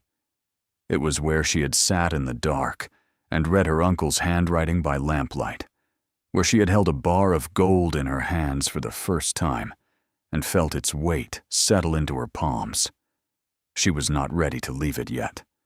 The leaving, when it came, would come in its own time. She did, however, take a day off from transcription work, and then another. And then she had a conversation with her supervisor that was longer than their previous conversations and more personal, and resulted in an arrangement that reduced her hours to part-time, while the financial situation resolved itself, which it was in the process of doing, with the comprehensive, methodical thoroughness of a process that had been designed by her uncle to withstand exactly this kind of resolution. The stamps were put to auction through a specialist house that handled such collections with the requisite knowledge and care. The auction took place over 2 days and produced a result that exceeded even the philatelist's assessment, because 3 of the rarest items attracted interest from collectors in 3 different countries simultaneously, and competitive interest between collectors who had waited years for specific items to appear was, the auction house explained, the mechanism by which true rarity found its true price. The bonds were converted through the specialist's recommended process, those that held financial value becoming liquid assets, those with numismatic value being added to a separate catalog that Ilona would eventually donate to an institution whose mission was the preservation of financial history. The external metals holdings were maintained for now, converted at her instruction into a managed account rather than a holding arrangement, the shift from her uncle's structure to one she had designed for herself with Dr. Haller's guidance. She did not rush this, but each decision was made with the same attention she had brought to reading the documents in the folder, reading for what was actually there rather than what she wanted to find. The gold bars from the cabinet's base remained where they were for longer than was strictly necessary. She could not bring herself to remove them, not yet, not while the process was still resolving. They remained wrapped in their waxed cloth inside the base panel, and she opened the panel sometimes in the evenings and looked at them, not counting, not calculating, only looking. They had been there for 40 or 50 years, packed by a careful hand into a sealed space, waiting with the patience of objects that do not experience waiting. A few more months changed nothing for them, and for her, their presence in the cabinet continued to feel like a form of company. She told Dr. Haller eventually that she wanted to find a way to acknowledge her uncle publicly, not dramatically, not in a way that would attract the kind of attention that follows dramatic acknowledgments. Something quieter, something with his character. They discussed it over several meetings. What emerged from those discussions was a plan she felt he would have approved of.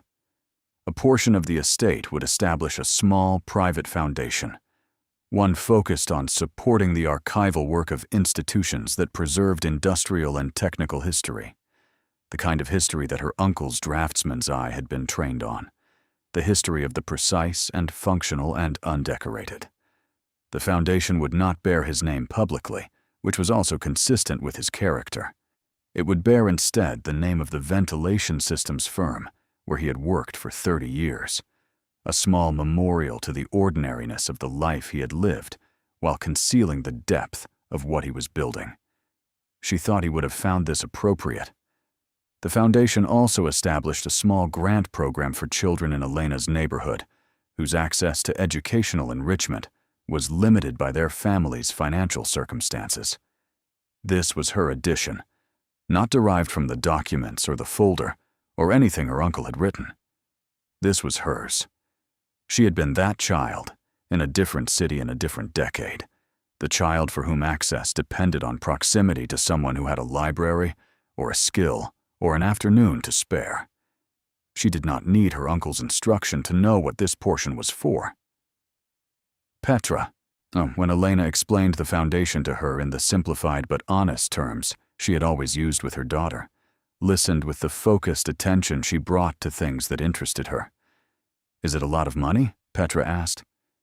"Yes," Elena said. "Is it all from the cabinet?"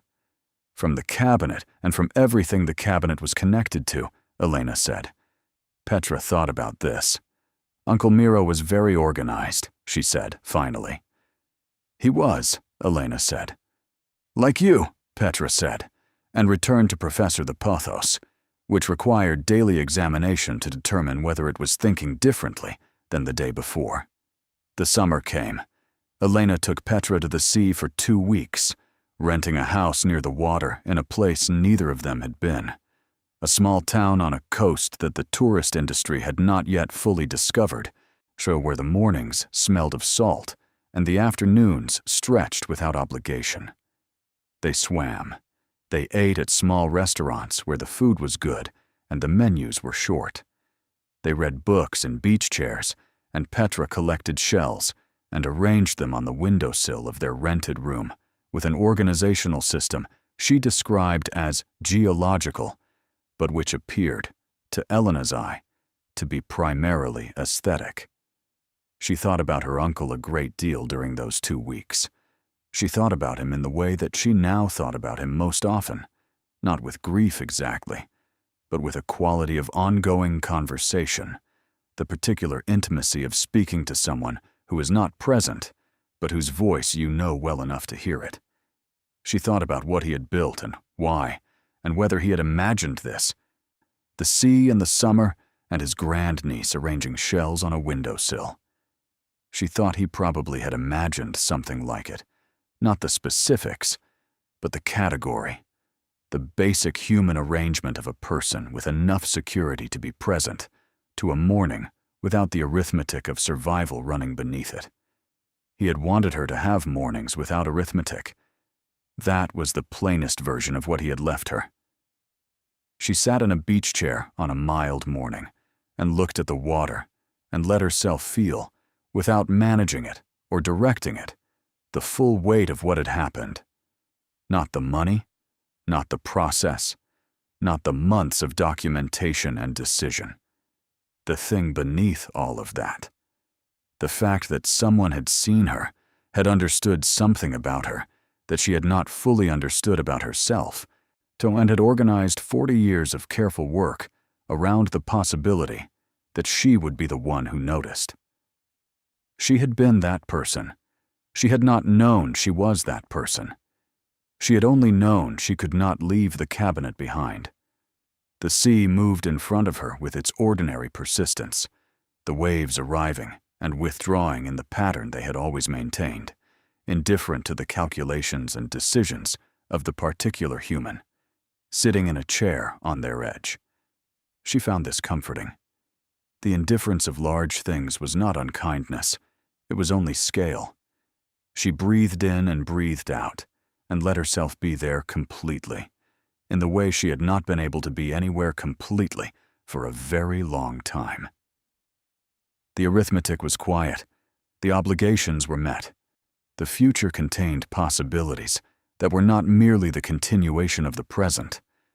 Behind her, from the rented house, she heard Petra's voice, calling her in for breakfast with the particular combination of demand and affection that characterized her daughter's relationship to the morning meal. She rose from the chair and went inside. She was not the same person who had stood in her uncle's study and refused to let the cabinet go. She was also exactly that person. She had not been altered by what she found. She had been confirmed by it, the way a belief is confirmed when experience catches up to it. She had always been someone who could not walk away from things that mattered without understanding why they mattered. The world had not, historically, found this quality especially useful. Her uncle had found it essential. Much she thought sometimes about what would have happened if Renata had arrived first, or her brother, with his reasonableness, or if Elena herself had been more tired that day, less capable of the feeling that leaving the cabinet was a mistake. She thought about it, and then she stopped thinking about it, because that path led only to a version of the story that had not occurred, and the one that had occurred was the one that was real. What was real was the cabinet in her living room.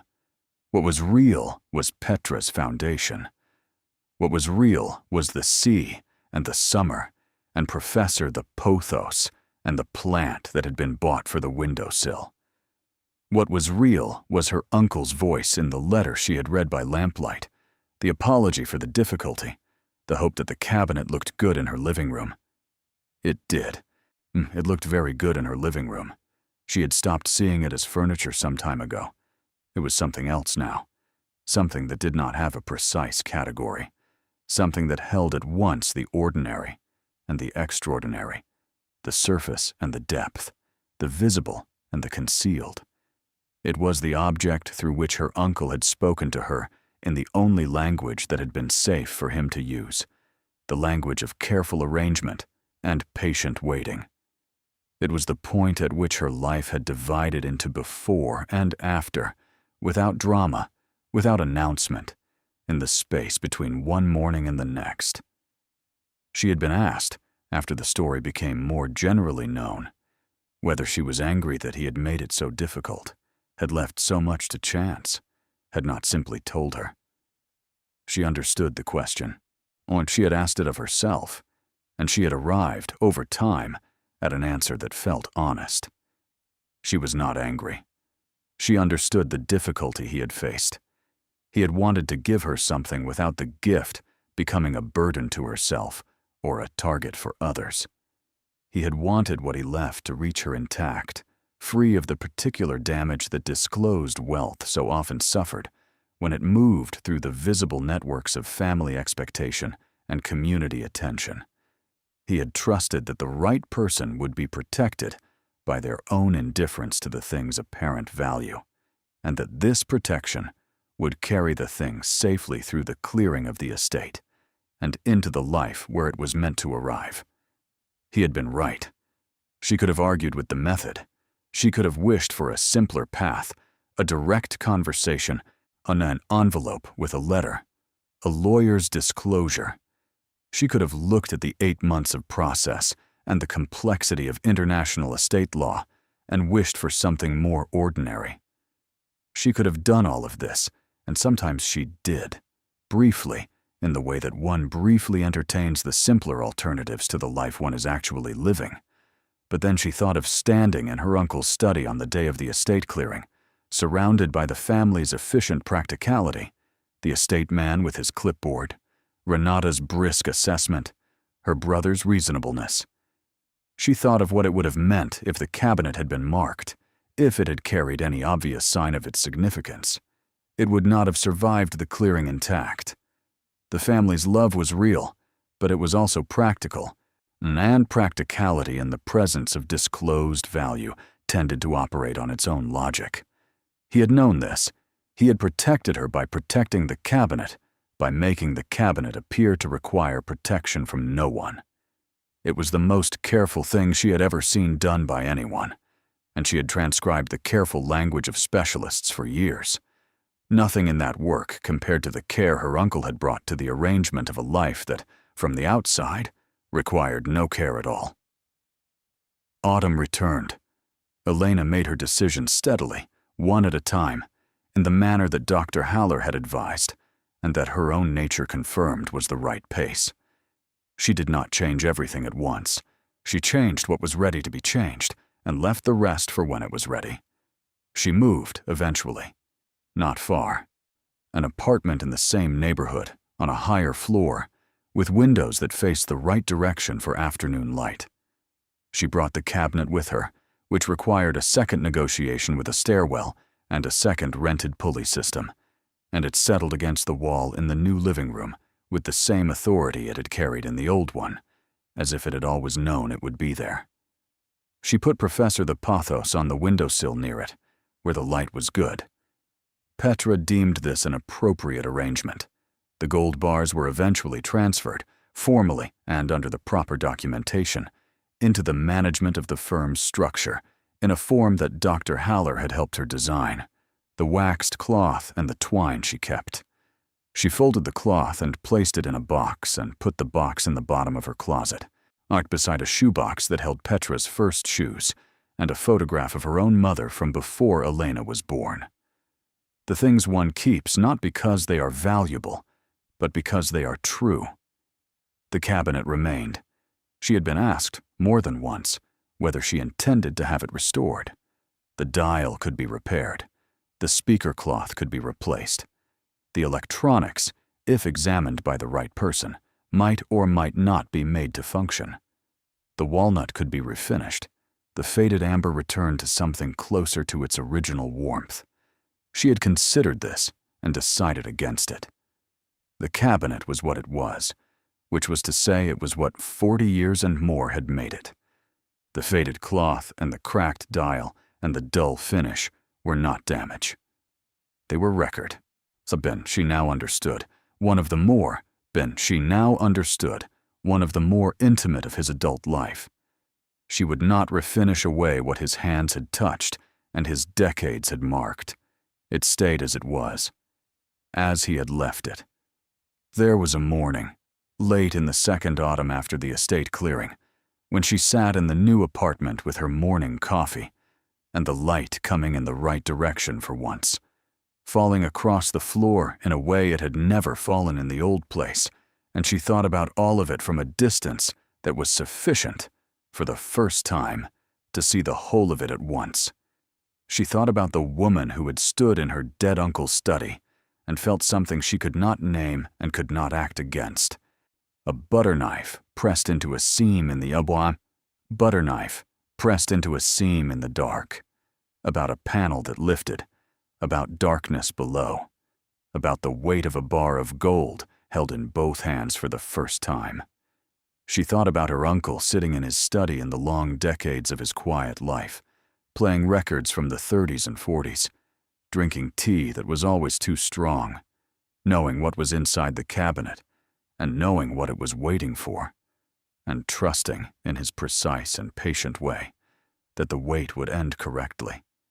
It had ended correctly. She thought about Petra at school at that moment, doing whatever 8- and then 9-year-olds did in the middle of a Wednesday morning, or acquiring the small, precise knowledge that would accumulate over time into something larger. She thought about the foundation and the children in the neighborhood who would have access to things they would not otherwise have had access to.